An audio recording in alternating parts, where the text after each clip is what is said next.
देखिए, जब एक झुंड होता है और वो भांग पी लेता, फिर कहता है कि राजा को हटाओ, राजा को हटाओ। एक आदमी, एक किसान छोटी सी बात अगर कह देता है तो उसको आतंकवादी बता देते हैं। हम उन्हें ये दिखाना चाहेंगे, इसी चावल का पुलाव खाती हैं वो, इसी चावल का, इसे किसान उगाता है। और वो आ जाए यहाँ जिस तरह से उनका मन करे। ये किसानों की महिला हैं, ये जमीन चीर देती हैं, ये जमीन चीर के फसल उगाती हैं, बीज उगाती हैं। सरकार सीधे सीधे मान ले, वरना हम दिल्ली में घुस के बैठ जाएंगे। दिल्ली में संसद में हम बैठ जाएंगे। हम लिखवाना जानते हैं, नहीं 16 घंटे का, 16 घंटे का नहीं 16 मिनट का। और जहां उनका दिल करे, जगह भी उनकी होगी, समय भी उनका होगा, और आएंगे हम जिस तरह उनका मन करे। वो किसानों की गृहिणियों से बात करें आते। नमस्कार, एक बार फिर से आप सभी का स्वागत है। मैं आपके साथ मीरा राजपूत। ये तस्वीरें जो आप देख रहे हैं, सबसे पहली तस्वीर आपने देखी, यहाँ सब्जी भी है, यहाँ दाल भी है, अलग अलग तरीके की चीज़ें भी हैं। और हमारी महिलाएं, किसान यहाँ पर है गाजीपुर बॉर्डर पर। अब इन सब चीज़ों को बीच सड़क पर रखकर सरकार को क्या संदेश देना चाह रहे हैं और फिर से क्या बताना चाह रहे हैं, क्योंकि बार बार कह तो रहे हैं पर सरकार कहीं ना कहीं अनदेखा कर रही है, जिसके कारण अलग अलग तरीके से सरकार को बार बार जगाया जा रहा है। अभी महिलाओं से भी यहाँ पर बात कर लेते हैं। सबसे पहली चीज़ जो मैंने आपसे पूछा कि ये यहाँ पर आपने क्यों रखे हैं, तो उसको बताइए पहले आप।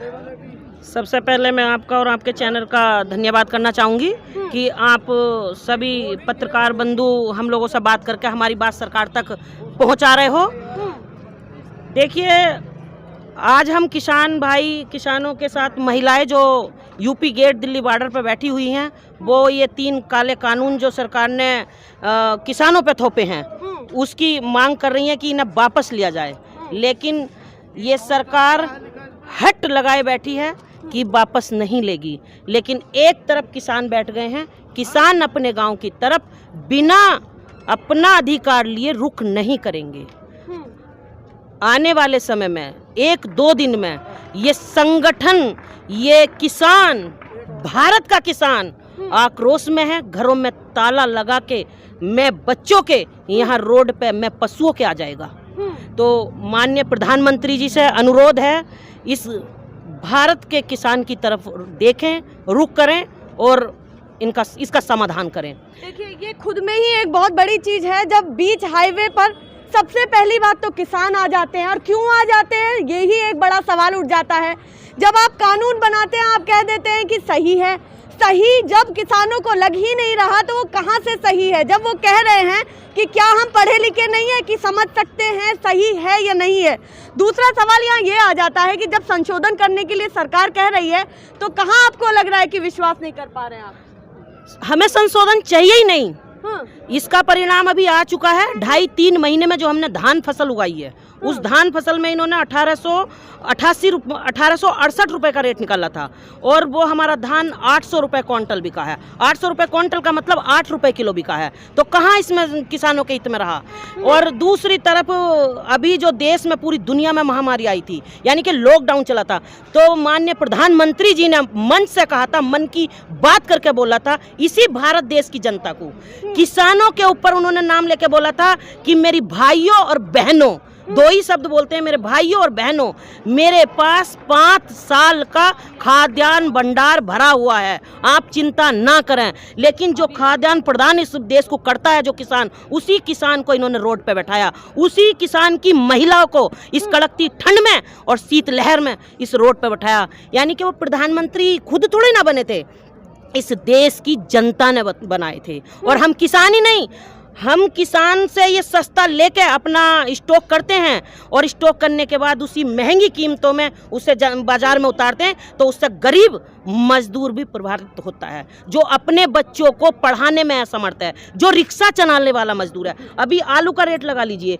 इन्होंने 10-15 रुपए किलो में आलू खरीदा और इन्होंने 60 रुपए किलो आलू मार्केट में उतारा। तो क्या आम मजदूर पे इससे प्रभावित नहीं हुआ? पूरा देश कहीं ना कहीं इस महंगाई से जूझ रहा है। हमारी सिर्फ एक ही मांग है, हम ये 3 काले कानून वापस ही करवाएंगे, इसमें कोई संशोधन नहीं। बाकी हमारा जो राष्ट्रीय अध्यक्ष माननीय श्री राष्ट्रीय अध्यक्ष चौधरी श्री नरेश टिकैत जी, राष्ट्रीय प्रवक्ता श्री राकेश टिकैत जी, जो भी उनका आदेश होगा हम उसी आदेश का पालन करेंगे। या तो सरकार सीधे सीधे मान ले हमारी जो वर्तमान में सरकार है उससे लड़ाई है, उसकी नीतियों से लड़ाई है, या तो सरकार सीधे सीधे मान ले, वरना हम दिल्ली में घुस के बैठ जाएंगे। दिल्ली में हम बता देंगे आने वाले समय में सिर्फ और सिर्फ हम टिकैत के सिपाही हैं, उनके आदेश का इंतजार है हमें। बिल्कुल, महिलाओं को आपने बहुत आगे देखा होगा, आप भी कहते हैं महिलाएं आगे बढ़ें, और अब महिलाएं आगे बढ़ेंगी और सरकारों से भी सवाल पूछेंगी कि क्या आप लोग कर रहे हैं। अच्छा, इस बीच ये भी कहा जाता है, देखिए कहा क्या जा रहा है, ऐसी तस्वीरें दिख रही हैं कि यहाँ पर किसान ही नहीं है, फिर उनको बुला भी लिया जाता है कि चलिए किसानों के साथ बातचीत करते हैं, मीटिंग करते हैं। वहाँ पर ये भी होता है कि किसान अपना खाना लेकर के जाते हैं, सरकारी खाना ठुकरा देते हैं।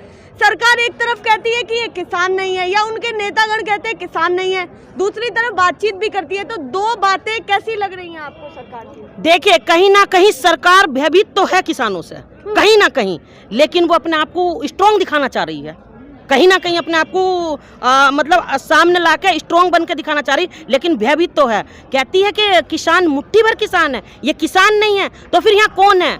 यहाँ कौन है? ये किसान नहीं बैठे, किसान अपना खाना ला रहे हैं, स्वयं बैठे हुए हैं अपनी मांग के लिए। बाकी हमारा किसी राजनीतिक पार्टी से कोई मतलब नहीं, कोई लेना देना नहीं। हमारा संगठन अराजनीतिक संगठन है। यहाँ पे इस यूपी गेट पे, इस धरती पे सिर्फ और सिर्फ किसान और मजदूर है। बिल्कुल, और भी महिलाएं हैं यहाँ पर, बातचीत कर लेते हैं। आप थोड़ा आगे आ जाइए। अब जब कहा जाता है कि किसानों को बहलाया फुसलाया जा रहा है, तो क्या किसान इतना कमजोर है कि बहलाया फुसलाया जाएगा और वो बहल जाएगा? ये तो आपके प्रधानमंत्री बता सकते हैं कि किसान इतना बेवकूफ नहीं है, दूध पीता बच्चा नहीं है। वो उसको पता है कि मेरे लिए क्या अच्छा है और क्या बुरा है। आज किसान शिक्षित है और वो अपना हक लेना जानता है, और वो उसको पता है, अपने बच्चों को शिक्षित कर दिया है उसने, और वो पता है उसको कि मैं अपना हक किस तरीके से ले सकता हूँ। अगर सीधी उंगली से घी नहीं निकलेगा तो टेढ़ी तो करनी ही पड़ेगी। और वो ये आरोप लगा रहे हैं कि ये किसान नहीं है, पता नहीं कहाँ से आ गए हैं, खालिस्तान से आ गए हैं, कहाँ से आ गए हैं। ये वो पहले अपना निर्णय तो ले लें कि वो कहना क्या चाह रहे हैं। वाकई में किसान समझ रहे हैं? अच्छा, वो ही नहीं समझ पा रहे कि उनको कहना क्या है। बात तो सही है, आपकी बातों से ही साबित हो रहा है। जैसा कि आपने खुद ही कहा कि एक बार वो ये कह रहे हैं कि ये किसान नहीं है, दूसरी बार कह रहे हैं कि किसानों को बुला के वार्ता करनी चाह रहे हैं। तो आप मुझे बताइए कि वो पहले निर्णय तो ले लें कि कम से कम वो किसान समझ रहे हैं या नहीं समझ रहे हैं। इस बात से तो वो निश्चिंत तो हो जाए। तो ये एक तरीके से वो हो रहा है कि खिसियानी बिल्ली खंभा नोच रही है, कभी खालिस्तानी बता रही है, कभी आतंकवादी बता रही है, कभी कुछ बता रही है। अभी तो आपके ही हरियाणा के मंत्री ने कहा कि देखिए, जब एक झुंड होता है और वो भांग पी लेता है, फिर कहता है कि राजा को हटाओ, राजा को हटाओ। तो अपने मंत्री का ये बयान कैसा लग रहा है आपको? ये बड़ा कहना चाहिए कि एक तरीके से शर्मनाक बात है, निंदनीय और काफी बड़ी, मतलब मैं तो यूँ कहूँगी कि जिस पद पे वो बैठे हैं और इस तरह की बात कहना उन्हें शोभा नहीं देता। झुंड में लोग शराब पी के आते हैं, नहीं, जिस तरीके से कहते हैं कि भांग पी के आते हैं, इसका अनुभव हमें नहीं है। इसका अनुभव वो जो संसद में बैठे हैं हमसे ज्यादा उन्हें है, क्योंकि अनुभवी व्यक्ति ही तो बता सकता है। अनुभवी व्यक्ति ही बता सकता है कि इस तरीके से जो आते हैं वो भांग पी के आते हैं या शराब पी के आते हैं, या किस तरीके का नशा है उन लोगों को। ये तो वही बता सकते हैं जो जिस तरीके का काम करता है। बिल्कुल। और सरकार को बताना चाहूंगी, आपके मीडिया के माध्यम से एक बात बताना चाहूंगी। अभी 2 दिन पहले से एक रागनी तिवारी हैं, उनका वीडियो वायरल हो रहा है। बिल्कुल हो रहा है। वो ये कह रही है कि 16 तारीख को मैं जाफराबाद बना दूंगी, यहाँ पे गाजीपुर को जाफराबाद बना दूंगी मैं। तो मैं आपके माध्यम से उससे बताना चाहूंगी कि कम 16 तारीख का हमें इंतजार है, वो आ जाएं यहाँ मेरी भाई और बहन काफी, क्या जवाब मिलेगा? बहुत बड़ी संख्या में फुटबॉल बना देंगे उसकी। 2-2 हाथ करने को तैयार है हम, 2-2 हाथ करने को तैयार है उस महिला से। वो यहाँ आ जाए, मैदान में आ जाए, खुली वार्निंग है। नहीं, वो ये बोलती है कि मैं जाफराबाद बना दूंगी। वो प्रधानमंत्री कहाँ गया हुआ है इस वक्त? वो प्रधानमंत्री कहाँ है इस वक्त? और कहाँ राजनाथ सिंह बैठे हुए हैं? कहाँ वो सब जितने भी इनके नेता है, कहाँ है वो? एक आदमी, एक किसान छोटी सी बात अगर कह देता है तो उसको आतंकवादी बता देते हैं, उसको दुनिया भर की बात उसके ऊपर लगा देंगे आरोप। अपने लोगों की तरफ नहीं देख रहे। वो क्यों पाल रखी है उन्होंने? वो उन लोगों के मतलब कहना चाहिए एक तरीके से पनाह ही तो दे रहे हैं उसको, जो वो इस तरीके की बात कर रही है। जाफराबाद बना दूंगी मैं, ये बना दूंगी। अरे आए यहाँ पे बीच में, उसको फुटबॉल हम बना के भेजेंगे, आ जाए जरा। 16 तारीख का इंतजार कर रहे हैं हम। जो उन्होंने बयान दिया है हम उन्हें ये दिखाना चाहेंगे। इसी चावल का पुलाव खाती हैं वो, इसी चावल का, इसे किसान उगाता है। और वो आ जाएं यहाँ जिस तरह से उनका मन करे। ये किसानों की महिला हैं, ये जमीन चीर देती हैं, ये जमीन चीर के फसल उगाती हैं, बीज उगाती हैं। तो हम उनसे बात करने के लिए 16 तारीख का नहीं 16 घंटे का, 16 घंटे का नहीं 16 मिनट का, और जहां उनका दिल करे, जगह भी उनकी होगी, समय भी उनका होगा, और आएंगे हम जिस तरह उनका मन करे। वो किसानों की गृहिणियों से बात करें आके। देख लीजिए यहाँ महिलाओं की ताकत देख लीजिए।